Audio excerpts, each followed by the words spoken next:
আসসালামু আলাইকুম আর রহমতুল্লাহ। আশা করি আপনারা সকলে আল্লাহ তাআলার রহমতে ভালো আছেন। আমি আজ আলোচনা করব শত্রুর ক্ষতি থেকে বাঁচতে যে দোয়া পড়বেন।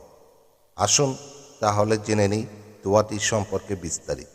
মানুষের জীবনে শত্রু থাকা স্বাভাবিক।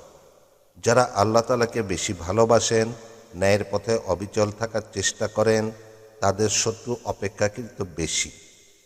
শয়তানেরও টার্গেট তিনি, কিন্তু মহান আল্লাহ তার প্রিয় বান্দাকে রক্ষা করে থাকেন। প্রিয় নবী সাল্লাল্লাহু আলাইহি ওয়াসাল্লাম তার উম্মতকে শত্রুর অনিষ্ট থেকে বাঁচার জন্য আল্লাহর সাহায্য চাওয়ার দোয়া শিখিয়েছেন। এর মধ্যে একটি দোয়া এমন, যেটার উপর আমল করলে গোত্রের বা দলের শত্রুতা কেটে যাবে।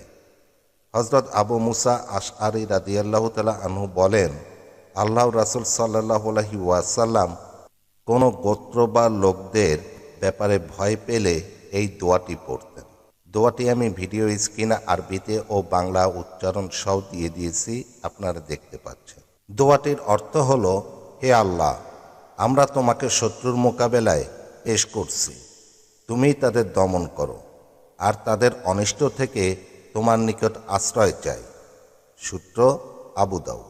তাবরানীর হাদিসে আরেকটি ছোট দোয়ার কথা বর্ণিত হয়েছে, যে দোয়াটি পড়লে আল্লাহ তাআলা শত্রুর মনে ভয় সৃষ্টি করে দেবেন। এই দোয়াটিও আমি আরবিতে ও বাংলা উচ্চারণ সহ ভিডিও স্ক্রিনে দিয়ে দিয়েছি, দেখতে পাচ্ছেন আপনারা।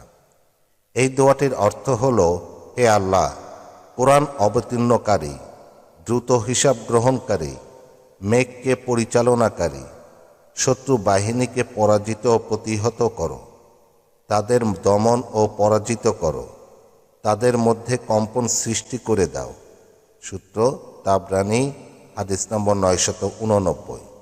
আল্লাহ তাআলা মুসলিম উম্মাকে বিশ্বনবী সাল্লাল্লাহু আলাইহি ওয়াসাল্লামের শেখানো দোয়া যথাযথভাবে আমল করার তৌফিক দিন এবং কাছের দূরের শত্রুর অনিষ্ট থেকে হেফাজত করুন।